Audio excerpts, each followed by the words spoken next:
नमस्कार, मी स्मिता साठे दीक्षित. मनातल्या गोष्टी या माझ्या यूट्यूब चॅनलमध्ये आपलं खूप खूप मनापासून स्वागत. आजचा माझा व्हिडिओ रेसिपीचा आणि आपण बनवणार आहोत पाकाचं झंझट नसलेले अतिशय खमंग खुसखुशीत आणि पोषण मूल्यांनी परिपूर्ण असणारे लाडू, जवसाचे लाडू. जवसाची उपयुक्तता आता सगळ्यांना माहितीच आहे. सांधेदुखीसाठी, गुडघेदुखीसाठी आणि वजन कमी करण्यासाठी या सगळ्यासाठी याचा उपयोग आहे. पण जवस आपण कच्चं खाऊ शकत नाही, कारण जवस हे सुळसुळीत असतं. तसंच भाजून खाल्लं तरी सुद्धा थोडा प्रॉब्लेम होऊ शकतो. म्हणून आपण काही वेळा भाजून पूड करून खातो किंवा मग आपण लाडू करून खातो. तर तेच लाडू आज मी आपल्याला दाखवणार आहे. त्यासाठी मेजरमेंटचा 1 कप मी जवस घेतलेला आहे आणि ते आपल्याला असं खमंग साधारण कोरडच भाजून घ्यायचं आहे, कारण ते नंतर ओलसर होतं, त्यातून तेल बाहेर येतं. त्या जवस मात्र मंद आचेवर भाजून घ्यायचं आहे आणि जसे तीळ चटचट वाजतात आपण भाजल्यानंतर, तसंच हे चटचटायला लागलं की नंतर आपल्याला गॅस बंद करायचा. आता हे जवस भाजून होत आलेलं आहे आणि तेल सुटायला लागलेलं आहे. आता हे जवस भाजून झालेलं आहे आणि त्याचा रंगही पालटलेला आहे. आता मी हे मिक्सरच्या भांड्यात काढून घेते आणि ते गार झाल्यानंतर आपल्याला त्याची पूड करायची आहे. आता याच्यामध्ये मी या पॅनमध्ये थोडंसं तूप घेते आणि आपल्याला सगळे ड्रायफ्रुट्स जे आपल्याकडे अवेलेबल असतील ते सगळे ड्रायफ्रुट्स ह्याच्यामध्ये घालून जरा तुपावरती आपल्याला परतवून घ्यायचे आहे. पहिल्यांदा मी काजू घालते. काजू आपल्याला छान परतून घ्यायचे.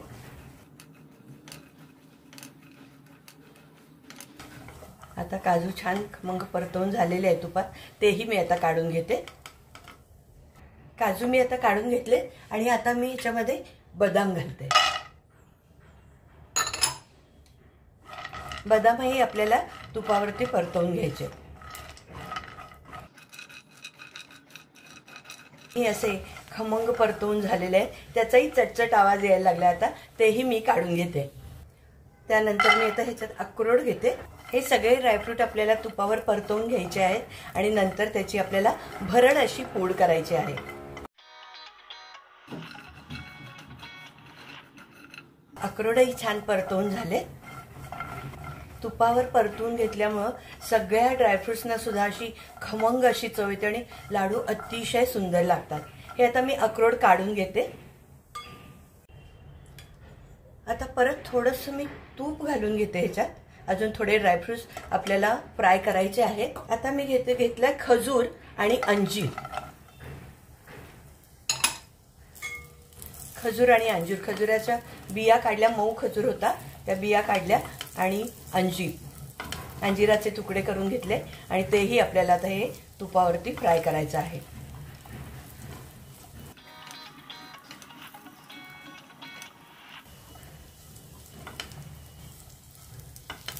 याचाही आता कलर बदललाय. हेही फ्राय करून झालेलं आहे. आता हेही मी काढून घेते. तर परत मी थोडंसं तूप घालते. थोडं तूप घालूनच आपल्याला ड्रायफ्रुट्स परतवायचे आहेत.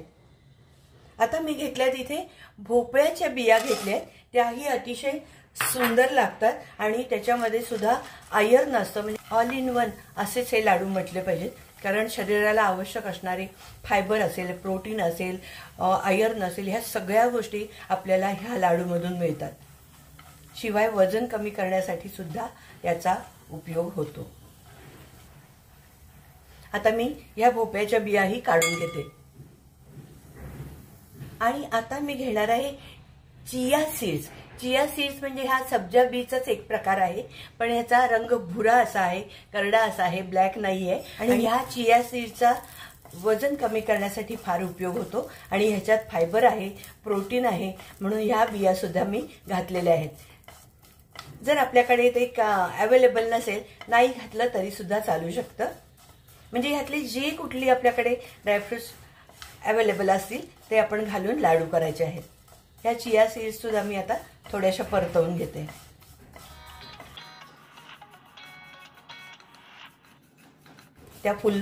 ह्या चिया सीड्स पाण्यामध्ये घातल्यानंतर अशा फुलून येतात, जशा सब्जा बी येतात तशा, आणि त्यानंतर ते पाणी आपण पिऊ शकतो आणि त्याचा वजन कमी करायला खूप फायदा होतो. आता ह्या बिया मी काढून घेते. आता हे सगळं घातल्यानंतर आपल्याला खारकेची पूड माझ्याकडे आहे, ती पण जराशी मी थोडीशी परतवून घेते. थोडीशी कदाचित मऊ जर झाली असेल तर म्हणून ती थोडीशी मी परतवून घेते.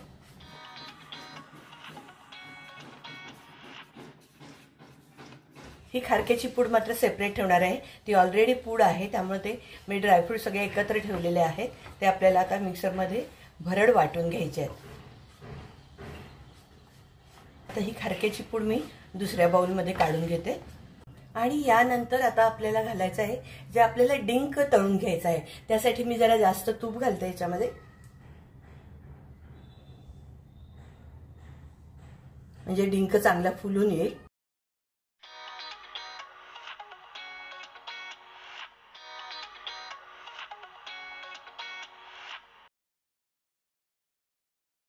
हे थंडीसाठी अतिशय उपयुक्त असे लाडू आहेत. डिंकही जरी नसेल आपल्याकडे तरी चालू शकतं. डिंक असा फुलून यायला लागलेला आहे.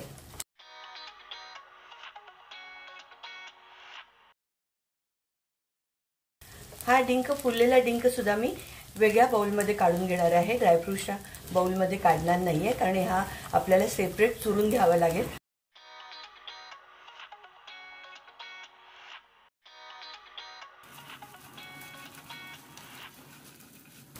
थोडं मी जास्त वेळ ठेवते, कारण एखादा त्यातला कण हा तसाच राहू शकतो आणि मग आपण लाडू खाताना ते दातामध्ये येऊ शकतो.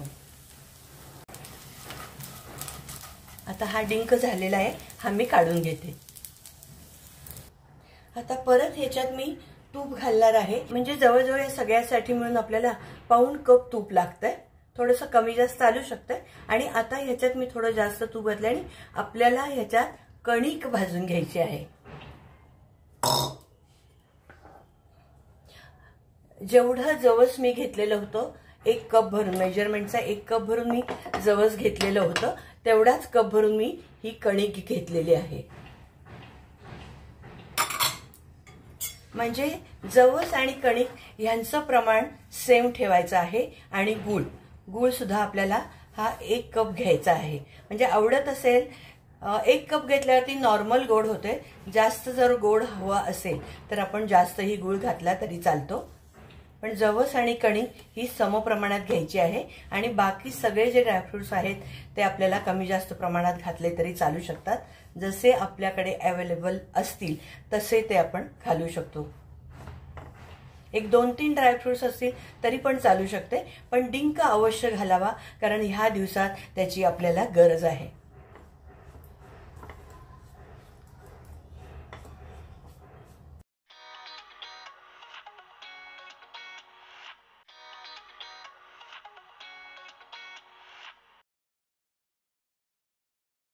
घालते.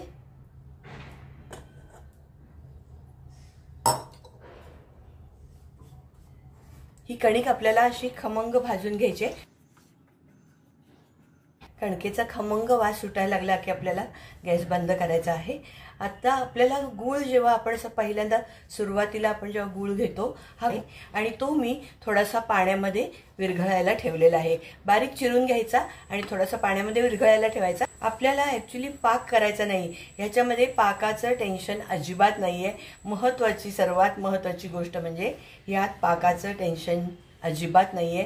गूळ फक्त विरघळवून घ्यायचा आहे आपल्याला आणि तो मिश्रणामध्ये ओतून लाडू वळायचे.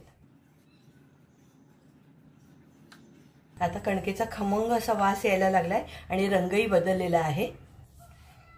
सगळ्या ड्रायफ्रुट्समध्ये थोडं थोडं तूप असल्यामुळं याला फार तूप घालायची गरज नाही, भाजण्यापुरतं मी घातलेलं आहे. आता हा पॅन मी असाच बाजूला ठेवते, कारण सगळे आपले ड्रायफ्रुट्स वगैरे तळून झालेले आहेत. आणि दुसऱ्या एका पॅनमध्ये मी गूळ पातळ करायला ठेवलेला होता. आणि आता आपल्याला फक्त ह्याला उकळी आणायची आहे, पाक करायची गरज नाही. गूळ भिजेल एवढंच आपल्याला पाणी घालायचं आहे. तरी सुद्धा अतिशय खुसखुशीत खमंग असे छान लाडू होतात. तोपर्यंत मी इकडे जवसाची पूड करून घेते. आणि ह्याच्यामध्ये तीळ भाजून घातले तरीही चालतात, थंडीचे दिवस आहे. तीळही घातले तरी चालू शकतात. तीळ पण आपल्याला भाजून पूड करून घ्यायचे आहेत. मी आता घातलेले नाहीये। ही जवसाची मी अशी पूड करून घेतलेली आहे, ती मी एका बाउलमध्ये काढून घेते। हे सगळे जे ड्रायफ्रुट्स आपण तळून घेतलेले आहेत ते सगळे आता आपल्याला मिक्सरच्या भांड्यामध्ये भरड दळून घ्यायचे आहेत। आणि हे सगळे ड्रायफ्रुट्स मी आता मोठ्या बाउलमध्ये काढून घेते। ह्याच्यामध्ये मी घालते जी खारकेची पूड आपण थोडीशी हे करून ठेवली होती ती पण घालते आता मी। गूळ आपल्याला पूर्ण विरघळवून घ्यायचा आहे। ह्याच्यामध्ये आता मी एक मोठा चमचा सुंठ पावडर घेतलेली आहे। वेलदोड्याची पूड घालायची गरज नाहीये, तुम्ही घातली तरी चालू शकेल। मी ह्याच्यात एक मोठा चमचा सुंठ पावडर घालणार आहे। आणि आता मी जो बाउलमध्ये आपण डिंक घेतलेला आहे तो डिंक मी चुरून घेते। आता मी हा डिंक चांगला चुरून घेते आणि जो डिंक तळला गेला नाहीये तो मी काढून टाकते। हा मिक्सरमध्ये फिरवायची गरज नाही, हाताने चुरला जातो।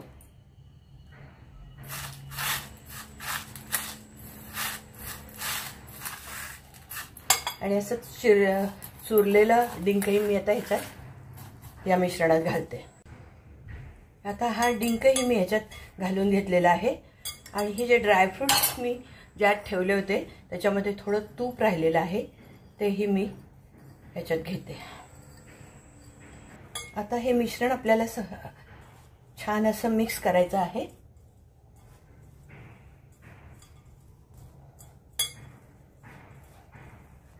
आणि अतिशय खमंग असा वास सुटलेला आहे। सगळे ड्रायफ्रुट्स असे क्रंची असे मस्त झाले, खूप सुंदर वास यायला लागलेला आहे। मध्ये मी गॅस बंद केलेला होता कारण गूळ पातळ झालेला होता म्हणून, तो आता परत जरा लावून घेतलेला आहे। आता इथे गुळाला उकळी आलेली आहे आणि तो गूळ आपण ह्याच्यामध्ये जे गूळ पातळ झालेला गूळ आपल्याला ह्याच्यामध्ये ओतायचा आहे। आणि मिश्रण मात्र मग आपल्याला चमच्याने ढवळायचं आहे।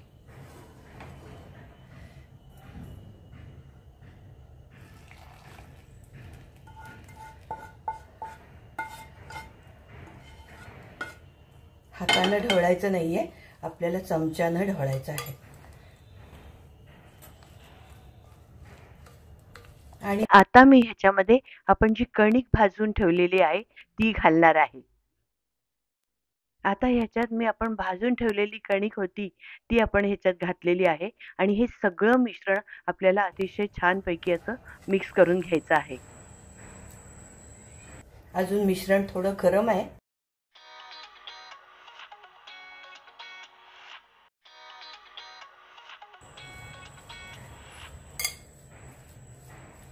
भाजलेली कणिक आधी घातली तरी चालेल आणि नंतर गूळ ओतला तरी पण चालेल,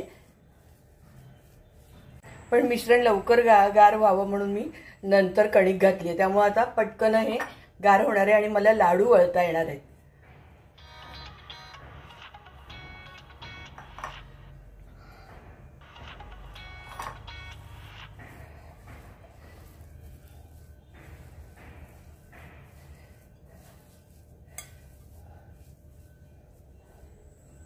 आणि आपल्याला हे लाडू छोटे छोटे वळायचे आहेत कारण ड्रायफ्रुट्स भरपूर आहेत, जवस आहे, सगळ्या गोष्टी भरपूर असल्यामुळे रोज एक छोटासा लाडू आपल्याला खायचा आहे।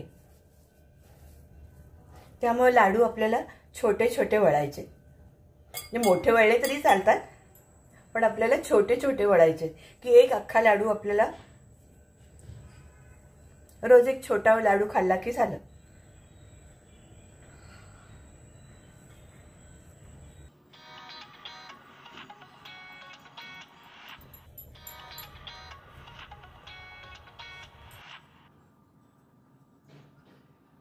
लाडू गार झाल्यानंतर अतिशय खुसखुशीत आणि मी नंतर तुम्हाला मोडून दाखवते, अतिशय सुंदर असे हे लाडू तयार होतात। ड्रायफ्रुट्स मध्ये मध्ये तसेच ठेवलेले आहेत, फार बारीक केलेले नाही, त्यामुळे ते खाताना दाताखाली येतात आणि खूप छान चव येते त्याला। आणि हे आपले जवसाचे लाडू तयार।